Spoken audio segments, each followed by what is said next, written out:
19वीं सदी को भारत में धार्मिक और सामाजिक पुनर्जागरण की सदी माना गया है।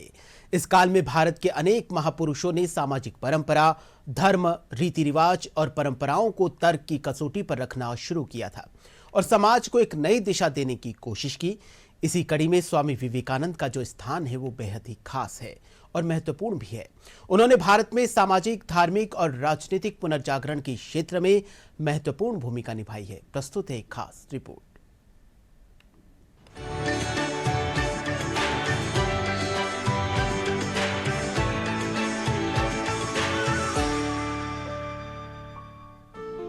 स्वामी विवेकानंद की याद आते ही एक ऐसे तेजस्वी, तपस्वी व्यक्ति का चित्र आंखों में उभर आता है, जिसके शरीर पर वस्त्र तो हिंदू सन्यासी के हैं, लेकिन जिसके अंतर में समूची मानवता के लिए दर्द भरा हुआ है।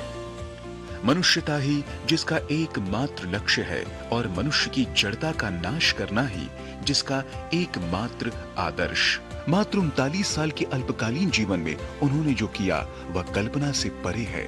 इस विलक्षण सन्यासी में अद्भुत लक्षण तो बचपन से ही दिखाई देने लगे थे। तभी तो विद्यार्थी जीवन में ही उन्हें तारीफ मिल चुकी थी कि Narendra Nath is bound to make a mark in his life. 12 जनवरी 1863 को कोलकाता के दत्त परिवार में जन्मे स्वामी विवेकानंद के बचपन का नाम नरेंद्र नाथ था। शुरू से ही जिज्ञासु और पढ़ने में मेधावी विवेकानंद के जीवन में अहम बदलाव तब आया जब 1881 में वे अपने गुरु रामकृष्ण परमहंस से मिले। रामकृष्ण परमहंस से मिली अध्यात्म और वेदांत की शिक्षा ने उनके जीवन की दिशा ही बदल दी। 1886 में रामकृष्ण परमहंस के देह त्यागने के बाद विवेकानंद ने कोट पतलून उतार फेंका और यहीं से उनके परिव्राजक और सन्यासी बनने का सफर शुरू हो गया।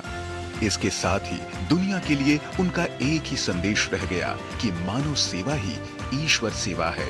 19वीं सदी की शुरुआत में जब सुनियोजित तरीके से हिंदू धर्म के खिलाफ दुष्प्रचार किया जा रहा, तब स्वामी विवेकानंद ने प्रण लिया कि देश को उसका खोया हुआ सम्मान यानी सामाजिक, सांस्कृतिक और राष्ट्रीय चेतना उसे दोबारा लौटाना है और जन समुदाय को ऊपर उठाना है।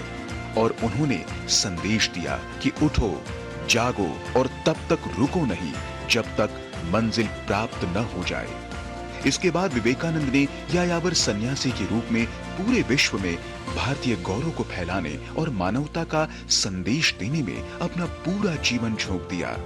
बंगाल समेत देश के दूसरे हिस्से में सांस्कृतिक पुनर्जागरण में महत्वपूर्ण भूमिका निभाने वाले विवेकानंद के चिंतन और दर्शन ने पूरी दुनिया का ध्यान भारत के आध्यात्म की तरफ खींचा। सितंबर 1893 को शिकागो में आयोजित विश्व धर्म संसद में उनके भाषण ने दुनिया भर के धार्मिक और आध्यात्मिक संतों पर एक अमिट छाप छोड़ी। उन्होंने अपने भाषण की शुरुआत अमेरिकी बहनों और भाइयों के रूप में संबोधित करते हुए की, जिससे पूरा हॉल तालियों की गड़गड़ाहट से गूंज उठा।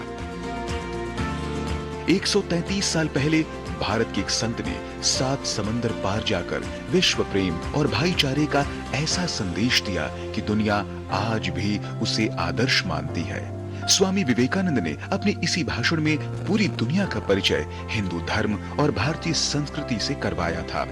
विवेकानंद के ये विचार आज भी उतने ही प्रासंगिक हैं जितने तब थे। भारत लौटने के बाद स्वामी विवेकानंद ने मानव जाति की सेवा और विश्व मानव बनाने के उद्देश्य से 1 मई 1897 को रामकृष्ण मिशन की स्थापना की।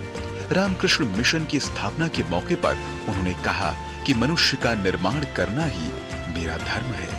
उन्होंने गरीबों के कल्याण के लिए दरिद्र नारायण की सेवा का उद्घोष किया और कहा कि महात्मा वही है जिसका हृदय गरीबों के लिए रोता है, अन्यथा वह दुरात्मा है। जीवन भर आपसी प्रेम, सौहार्द, अध्यात्म, मानवता और सर्वधर्म समभाव का संदेश देने वाला यह सन्यासी वसुधैव कुटुंबकम का नारा देकर 4 जुलाई 1902 को इस धरा से प्रस्थान कर गया।